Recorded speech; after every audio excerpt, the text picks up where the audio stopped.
So I initially thought this topic of where the Braided River birds nest on the Ashley was quite a small one, but then I kept finding new ways to look at it. So I've got lots of illustrations, but that's good for me because I don't really like talking. So the birds on the Ashley we're trying to look after these 6 species.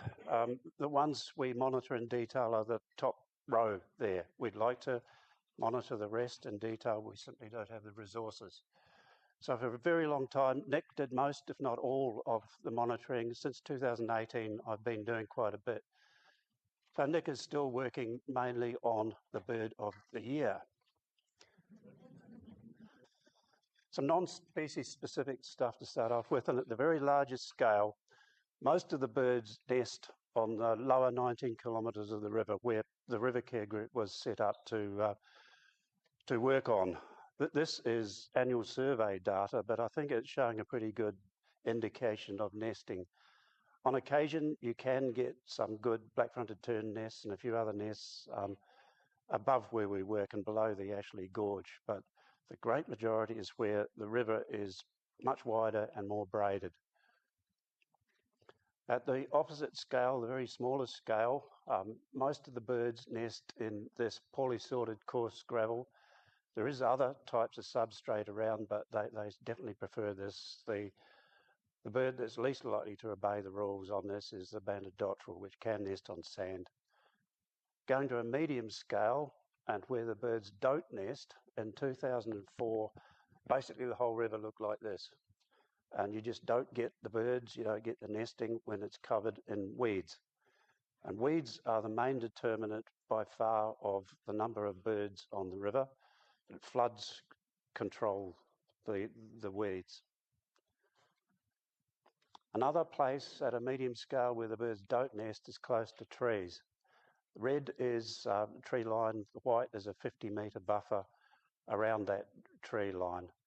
If you do the same exercise for lots of observations of birds, it's a bit more convincing. There's lots of decent feeding habitat along beside trees, which the Braided River's birds just simply don't go to. This on a medium scale is where the birds do nest. It's the same area as 2 slides ago.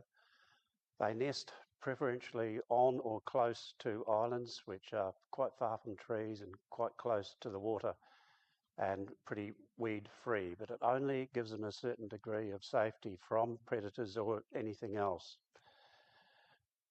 The island was under there a few weeks earlier, and there was an earlier tern colony and some stilt nests there, and they got washed away, and the whole thing started again. This is that colony again. Before the river went dry, it was 100%. All those tern nests were there, none had been abandoned, no eggs taken, and it was just a little bit too good to be true. When the river went dry, cat got out there, and we ended up with 21% fledgling productivity per nest. So these places are totally fragile.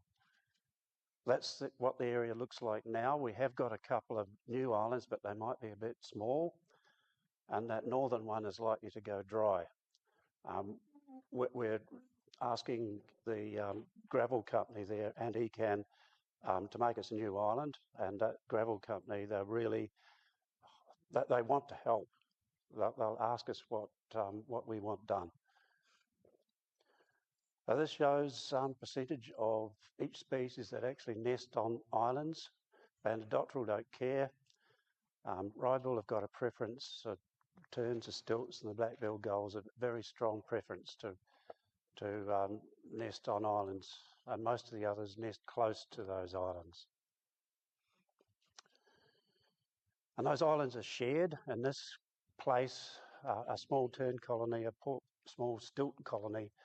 There's a wrybill nest earlier on. There's no doubt a couple of banded dotterel nests. But sometimes things get shared too much. Those terns there had just hatched a pied stilt chick and were wondering why it didn't want to be fed. And that stilt seemed to know what was happening. It came close a couple of times and had to be chased away. But I couldn't follow what went on further than that because a flood came over it and took everything out. So some species-specific stuff on the black-fronted tern. This is nests since 2018. Sort of looks quite interesting. It looks like they're preferentially nesting at regular intervals along the river, but that's just misleading. It is those places where there were islands popping up. And if you put on earlier colony locations, not so accurately located, but plenty good enough, and whack a bit of an ellipse down over the nesting areas and those colony locations, you can see they've nested just about everywhere. Less so in the lower and upper parts of the river where the river is less braided and is less island. There's really not, can't really see on this scale any sort of site fidelity. So we've known this sort of thing for, I suppose, since the group started, and for a very long time there's been some clearing of islands and areas we thought the terns and other species would nest. Last season we got it really pretty damn good. We got significant nesting on 6 of the 9 islands we thought the birds would nest on. Sometimes it's a disaster, but we got it right that time. Looking at the colony scale of a black-fronted tern colony, this is a typical and an atypical colony. The typical thing is nesting began on that island there in the middle, and then it spread to a smaller island, and then it spread to the mainland. The atypical thing is 57 nests. It's the biggest we've monitored. I think we had one of 48 nests in 2019, and it's really unusual how widespread it was around that island, how far apart the nests were.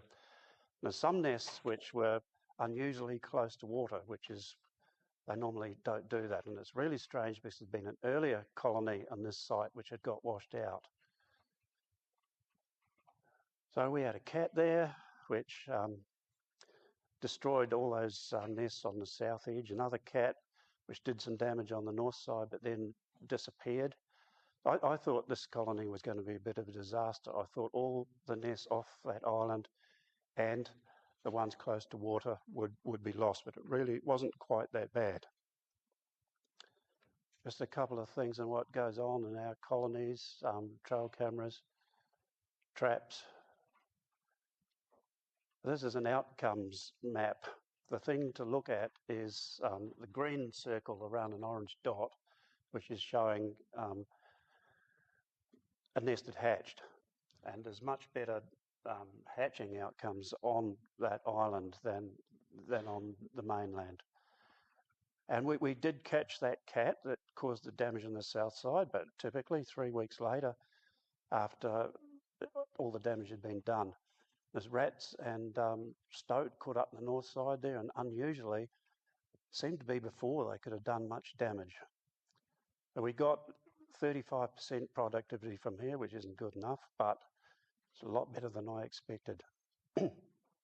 Just some examples of colonies over the years. So they prefer to nest on these weed-free, not far from water islands in the middle of the fairway. They seem to be generally 1 to 3 hectares in size, and with bare gravel elsewhere, which they can spread onto. But they need to be high enough so small floods don't top them, and they're usually reasonably sensible about that. They don't nest in totally ridiculous places usually, and they really need to be in the upper or lower part of the river where it doesn't go dry. This cluttered map shows our permanent trap lines, the blue and yellow crosses. The white dots are nesting season traps out on the river. And I've summed up the numbers of nests and the numbers of fledglings from each area, and it turns out that we've actually got more nests outside our permanently trapped area than inside, and we've actually got greater fledgling success, almost twice the fledgling success outside rather than inside. So this is just one of 3 of what I think are gold standard measures of your trapping success, which show what we have been doing just simply isn't working.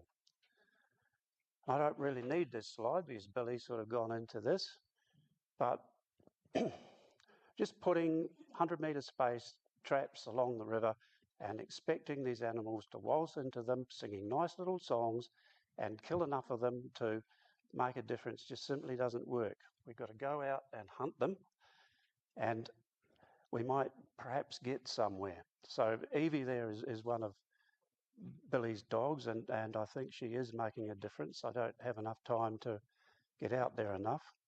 We need to find where the cats are. They're not spread to the same extent all along the river, and use live capture traps. This one got a bullet in the head from Nick, and that cat almost got our precious wrybill, which I'll get on to. We need to do a lot more of this sort of thing, but as Billy shows, it's not necessarily that easy if you do find where they are. So last season we had this bizarre thing of actually 9 black-fronted tern colonies in about 17 kilometres of river in 7 different locations, with the most nests and colonies we've ever had, 228 nests. And the fledgling productivity per nest was 25%, which is better than we've had a few recent years, which has been as low as 10%. But a lot of these nests are no doubt second or third attempts. We don't know because we have no banded birds. But I've sort of got 3 other guesstimates of calculating the productivity per pair, which is what we really need. And I reckon it could be as high as about 47% just through re-nesting. Now we get on to the bird of the year. They don't need such a big area to nest on as the black-fronted terns. This is nests since 2017, where there's 2 clusters of where we call groin 2 and smarts, and a bit of spreading around. If you put the earlier from 2004 to 2016 approximate locations on, those clusters have been going since then, and there's been another couple of clusters which are not so evident nowadays, and very little lower down where the river is narrow. Even despite islands popping up there from time to time, the wrybill don't really go there, and I suspect it's proximity to trees. On this I'm going to show where these 3 birds and another pair have nested in the last few years. The background is 2024 drone photography, but the basic layout of the river didn't change. That's KOWO, nested twice in 1 nest. 2021 both lost. 2022 tried there, lost. 2022 moved 2 kilometres upstream, and I think she was actually successful there, but I haven't seen her since, and I don't blame her. KOYG 2022 succeeded. 3 nesting attempts in 2023, which all failed. 2024 she had a fledgling. Whether the fledgling actually left the river, I don't know. BRBR, early attempts, no success. 2024 she actually had 2 fledglings. I'm not sure whether they left the river either. This one was unbanded, but I'm pretty sure it'd be the same bird each time. No success at all there. So really good site fidelity, but this shows the success rate of these 14 nests. 3 produced fledglings, and that's bloody disgraceful because we're supposed to be looking after these birds. But harriers sometimes get the eggs or recently hatched chicks, but it seems to be cats which are the main problem, which are taking chicks after they've left the nest. We caught 8 there, so we are trying, but it's not nearly good enough. That was trying to look after the tern colony, it was there, and the wrybills. This is just showing the territories of some of these birds, really quite strict territories, from looking at monitoring the bird with the bands and seeing where the chicks were. Territories of about 1 hectare, and they hardly go out. You hardly see them outside those territories. This is, I said something earlier about this bird of the year, BWBW, this is Nick's bird. It was banded in 2010. They're still nesting in the same area. This was his second nest of the year. His first one almost certainly produced a fledgling. I found a nest at 8 a.m. on the 21st of November. Exactly as predicted, the bastard cat came over the bank and ate his eggs, but he got away. He was almost certainly on the nest. You often see a bird will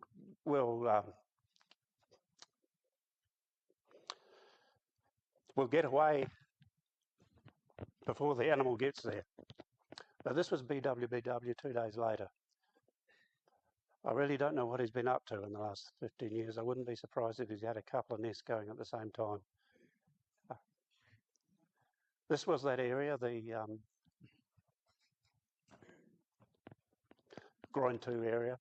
So the nests to the west were lost. Most of those others were successful, apart from BWBW's second nest. So the cat, that's basically where he's been nesting all this time. And I reckon he lost that second nest because the black-fronted tern nests were there at that time. That cat got out there, destroyed that entire colony, more from desertion of the nests, but quite a few eggs eaten and one adult that I saw. Going on to the black-billed gull.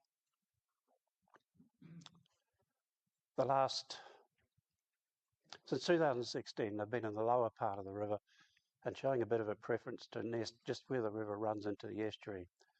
One nesting area in an irrigated paddock, and before I showed there's 100% of the nests were on islands. Well, that is the South Island. Earlier locations, a lot of them were further upstream, so I've got no idea if there's any significance in the fact that they've been moving downstream. They're usually pretty successful, but we do sometimes have significant trouble with harriers.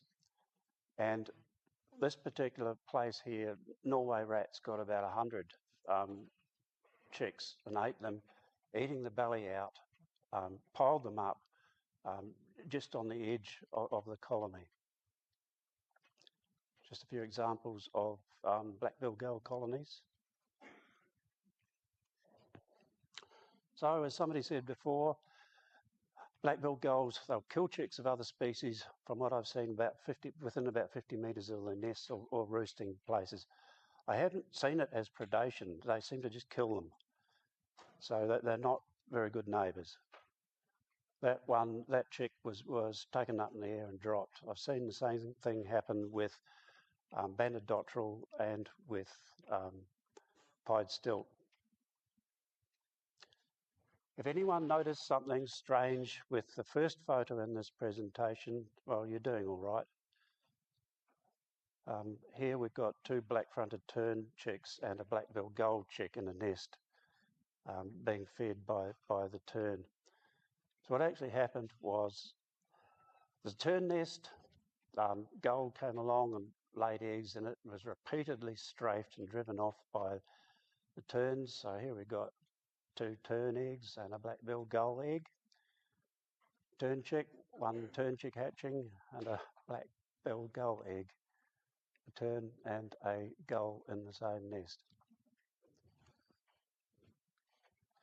So my conclusions are completely off topic, but I reckon this is a special place. It's a river which is variable, really accessible from outside. You can cross it almost anywhere during most of the season.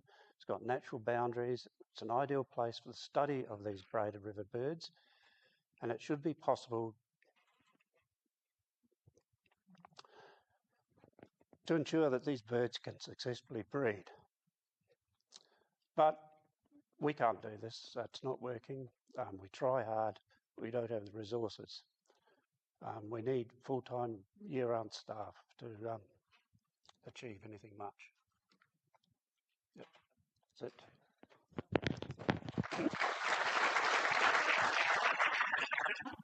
Any questions? Sure. No questions at all? Yep. Big focus on predators, but the elephant in the room of the Ashley and four-wheel drivers, are you monitoring that and are you getting some success from trying to close the area off? No, well, actually, the elephant in the room isn't the four-wheel drivers. We've had that to a large extent under control for years. The group, in conjunction with ECAN, has been blocking off access to the river for quite a few years, and with advocacy and publicity when anything happens, it's actually rare to see a four-wheel drive in our part of the river. So Crate Day was above our part, between the Okuku Junction and the gorge, and with DOC and ECAN and the police and publicity and stuff. We didn't have it last year. In our part of the river, four-wheel drives are hardly a problem now. I lost 2 tern nests to 1 last season, which was 2 more than usual. But we are seeing more motorbikes and quad bikes out there, which are much harder to stop. So yeah, the human disturbance thing is the easy thing. Predators and floods and habitat and weeds are the worst.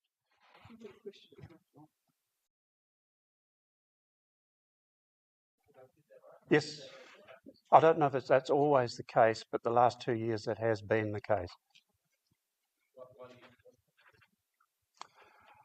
Well, next year might be different. I'm mainly saying that the trapping just isn't working. Just a slight possibility that with all the bait that's in our traps, we're actually attracting mice, and the mice are attracting rats and cats. But what I'm mainly saying is just that the trapping is clearly not working. I'm not saying because of the trapping, it's making things worse. So it might be an idea to actually take those traps out, but we're going to keep them in and try and get to the extent we can do a lot more attacking trapping as well. And those two things hopefully will add together to be very useful. The hand clearing is actually a bit better than the machine clearing, and we designed with a local contractor that device, and in certain places it's wonderful. It just really gets 99%. In other places which are less flat and bigger stones, the blade sort of lifts and it's not so good, but it's overall quite a success, that machine. All right, thanks again, right?